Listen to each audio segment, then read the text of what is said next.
भाई कुछ लोगों की स्ट्रगल BMW में होती है, उनकी शुरुआत फिल्म के टॉप 2-3 डायरेक्टर्स देश के शुरुआत होती है। मैं 250 ऑडिशन दे के आया हूँ।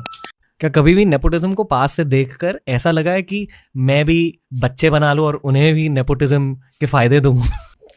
अभी तो सबको आउटसाइडर बनना है। अभी तो जानवी कपूर और अनन्या पांडे को एक्टिंग करना नहीं आता।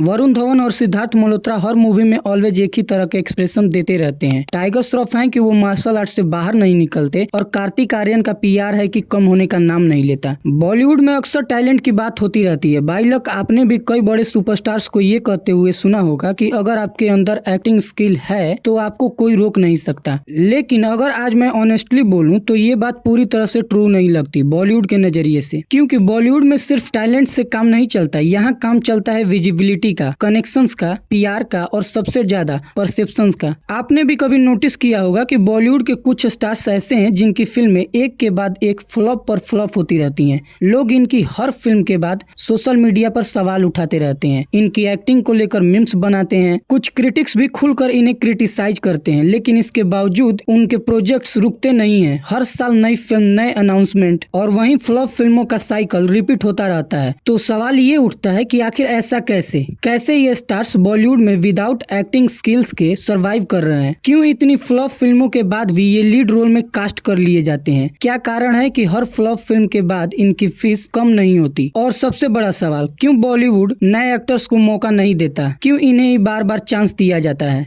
अगर आपने अब तक इस वीडियो को एक लाइक करके चैनल को सब्सक्राइब नहीं किया तो तुरंत कर दें, क्योंकि आपके ये छोटे छोटे एक्शंस मुझे बहुत सपोर्ट करते हैं। अब अगर हम करंट बॉलीवुड जनरेशन की बात करें तो इसमें सबसे पहले ध्यान जाता है अनन्या पांडे पर। वही अनन्या पांडे जिनका टैलेंट पूरी दुनिया जानती है। इसमें शौक रखती हैं आप? क्या आपको पसंद है? शौक, मैं एक्चुअली मेरे टंग को मेरे नोज तक टच कर सकती हूँ। How cute. It's my talent. Show very nice. Oh not bad.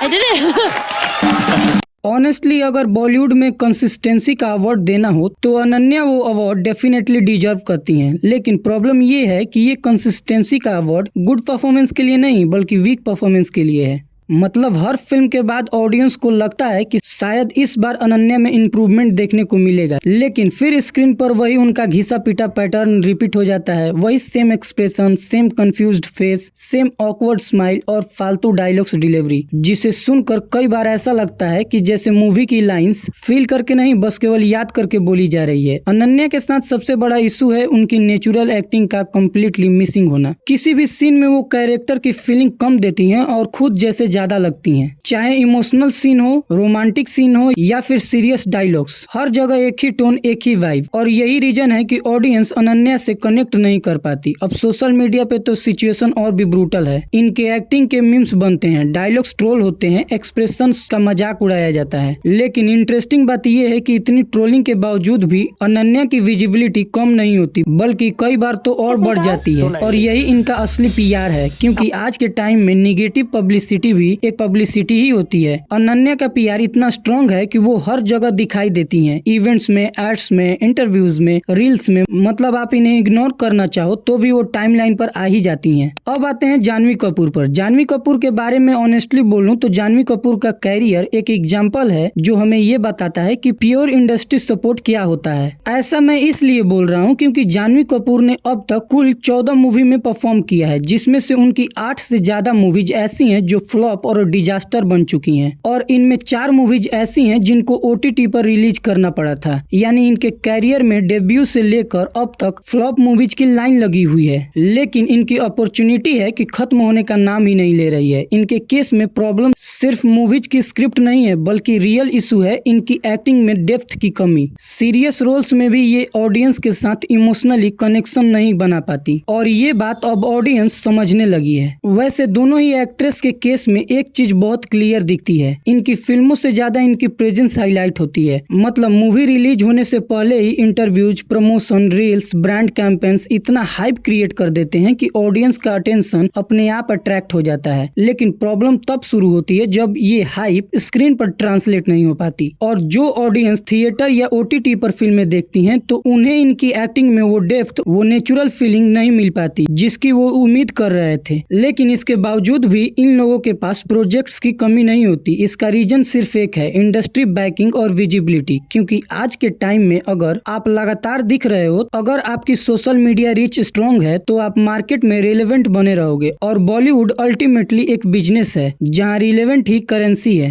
अब अगर हम मेल एक्टर्स की बात करें तो यहाँ सिचुएशन थोड़ी अलग है, लेकिन इनका कॉन्सेप्ट भी वही सेम ही है। जैसे आप सिद्धार्थ मल्होत्रा और अर्जुन कपूर को ही देख लो, इन दोनों के पास लुक्स, पर्सनालिटी, स्क्रीन प्रेजेंस सब कुछ है, लेकिन जब बात आती है एक्टिंग रेंज की तो कई बार इनकी लिमिटेशन क्लियरली दिखाई देने लगती है। अब आप सिद्धार्थ मल्होत्रा को देखो, इनके साथ प्रॉब्लम ये है कि वो हर रोल में सेम इंटेंसिटी वाले फेस को लेकर आ जाते हैं, चाहे वो रोमांटिक सीन हो या इमोशनल सीन हो या इंटेंस एक्शन वाली मूवी ही क्यों ना हो, उनका एक्सप्रेशन ऑलमोस्ट सेम रहता है। जैसे लगता है कि सिद्धार्थ को किसी ने डिफॉल्ट सेटिंग में लॉक कर दिया हो। इनका कैरेक्टर बदल जाता है लेकिन सिद्धार्थ नहीं बदलते। एक ही तरह के एक्सप्रेशन, एक ही टोन और कैरेक्टर के अंदर फुली ट्रांसफॉर्म होने की कमी, ये सारी चीजें ऑडियंस को भी अब नोटिस होने लगी है। हाँ, कुछ प्रोजेक्ट्स जैसे शेरशाह ने प्रूफ किया कि सही डायरेक्शन और स्ट्रॉन्ग स्क्रिप्ट मिलने पर परफॉर्मेंस इंप्रूव हो सकती है, लेकिन इनके केस में कंसिस्टेंसी अभी भी एक बड़ा क्वेश्चन बना हुआ है। अब एक और इंटरेस्टिंग एक्टर की बात करते हैं जो कि हैं Arjun Kapoor. The never ending struggle बहुत अच्छा लगता है, मतलब it's special across the country to shoot. क्या बात है सर। सो अर्जुन श्रद्धा, तूने बोला क्या बात है? so good thing na, what happened? I'm scared now. Honestly बोलूं तो अर्जुन कपूर का केस थोड़ा ज्यादा ही सीरियस है। इनके पास वो सब कुछ है जो इन्हें बॉलीवुड में टिके रहने में हेल्प करता है, like family background, big banners, लगातार मिलने वाली अपॉर्चुनिटीज। लेकिन प्रॉब्लम ये है कि हर साल इनका ग्रोथ ऑलमोस्ट जीरो होता है। अर्जुन के हर फिल्म के बाद ऑडियंस को ये लगता है कि शायद इस बार इसमें इम्प्रूवमेंट दिखे, लेकिन नेक्स्ट फिल्म आते ही वही सेम फ्लैट एक्सप्रेशन, वही dull dialogues delivery, zero energy screen presence, जो देखने में काफी इरिटेटिंग फील देता है। इसके बाद फिर आता है एक और इंटरेस्टिंग स्टार, कार्तिक आर्यन। कहने को तो कार्तिक की जर्नी बाकी स्टार्स से डिफरेंट है क्योंकि वो आउटसाइडर हैं। उन्होंने स्ट्रगल करके अपना प्लेस बनाया है, ये सब उनका मानना है क्योंकि उनका पीआर तो यही दिखाता है। कार्तिक के साथ प्रॉब्लम टैलेंट की नहीं है बल्कि रिपीटेशन की है, क्योंकि कार्तिक आर्यन एक ही स्टाइल को बार बार करते रहते हैं और अगर गलती से भी ऑडियंस को कार्तिक का स्टाइल पसंद आ गया तो वो वही स्टाइल बार बार रिपीट करने से चूकते नहीं है। डायलॉग्स की डिलीवरी, टाइमिंग, एक्सप्रेशन सब कुछ एक ही पैटर्न में सेट कर देते हैं। स्टार्टिंग में ये उनके साथ इंटरटेनिंग लगता है, लेकिन टाइम के साथ ऑडियंस को फ्रेशनेस चाहिए होती है। अगर वही एक्टिंग बार बार दिखे तो ऑडियंस का इंटरेस्ट धीरे धीरे कम होने लगता है और उस स्टार का फिल्मी कैरियर भी धीरे धीरे द एंड हो जाता है। लेकिन कार्तिक आर्यन का पीआर इतना स्ट्रॉन्ग है कि इन सब की नौबत ही नहीं आती। फ्लॉप मूवी देने के बाद भी उनका पीआर उन्हें आउटसाइडर सुपरस्टार के रूप में सेल करता रहता है। हर जगह उनके स्ट्रगल की स्टोरी को हाईलाइट किया जाता है ताकि ऑडियंस को इमोशनली कनेक्ट कर सके और ऑडियंस फिर से कार्तिक की मूवी देखने जाती रहे। लेकिन इस नैरेटिव के पीछे एक स्मार्ट पीआर स्ट्रेटेजी होती है जिससे एक्टिंग रेपुटेशन का इशू धीरे धीरे इग्नोर हो जाता है और वो स्टार बॉलीवुड इंडस्ट्री में कई साल तक टिके रहता है। अब आते हैं उन स्टार्स की कैटेगरी में जो सबसे ज्यादा ओवर एक्टिंग और अंडर एक्टिंग के जोन में आते हैं। सारा अली खान इसका एक परफेक्ट एग्जांपल है, जहां इनमें एनर्जी और एफर्ट्स तो क्लियरली दिखता है, लेकिन कई बार वो उनमें जरूरत से ज्यादा हो जाता है। सारा के इमोशनल सीन्स में एक्सप्रेशन इतने एग्जैगरेटेड हो जाते हैं कि ऑडियंस कनेक्ट करने के बजाय वो उनसे डिस्ट्रैक्ट हो जाती है, लेकिन फिर भी इन्हें मूवीज मिलना कम नहीं होता। सारा अली खान का पीआर उन्हें ग्राउंडेड, रिलेटेबल स्टार की इमेज की तरह दिखाता है। इंटरव्यूज में शायरी, सिंप्लिसिटी और डाउन टू अर्थ पर्सनालिटी सब केयरफुली क्यूरेटेड लगता है। जब इनकी एक्टिंग ओवर हो जाती है तो इनका पीआर नैरेटिव उसे कवर करने की कोशिश करता है।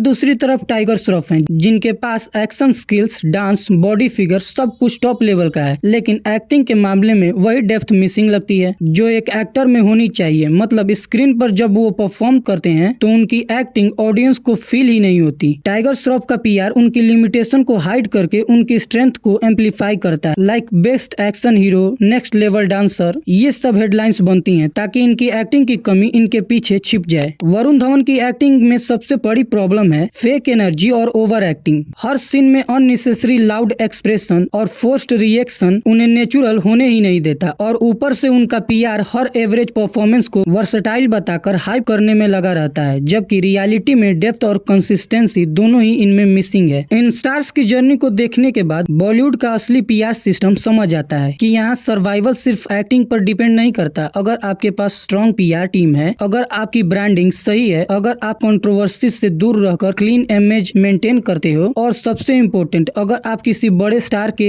सन या डॉटर हो यानी नेपोटिज्म से बिलोंग करते हो, तो आपको काम मिलता रहेगा। ऑडियंस क्रिटिसाइज करती रहेगी बट इनका पीआर, इनका कनेक्शन इन्हें बॉलीवुड में टिकाए रहता है। तो ओवरऑल हम देखें तो बॉलीवुड अब एक ऐसी इंडस्ट्री बन चुका है जहां एक स्टार के लिए एक्टिंग स्किल कुछ ज्यादा इंपॉर्टेंस नहीं रखती। इसके बदले यहाँ नेपोटिज्म, पीआर, कनेक्शंस और ऑडियंस साइकोलॉजी जैसी चीजें किसी स्टार का कैरियर डिफाइन करती हैं। अब आखिर में मेरा सवाल आपसे ये है कि इन सब एक्टर और एक्ट्रेस की लिस्ट में सबसे ज्यादा बोरिंग एक्टिंग कौन करता है? किसकी एक्टिंग आपको सबसे ज्यादा खराब लगती है? ये बात आप कमेंट में जरूर बताएं, और अगर आप इस पर एक और वीडियो चाहते हैं तो पार्ट 2 कमेंट करें। अब हम मिलेंगे अपनी नेक्स्ट वीडियो में, तब तक के लिए हर हर महादेव।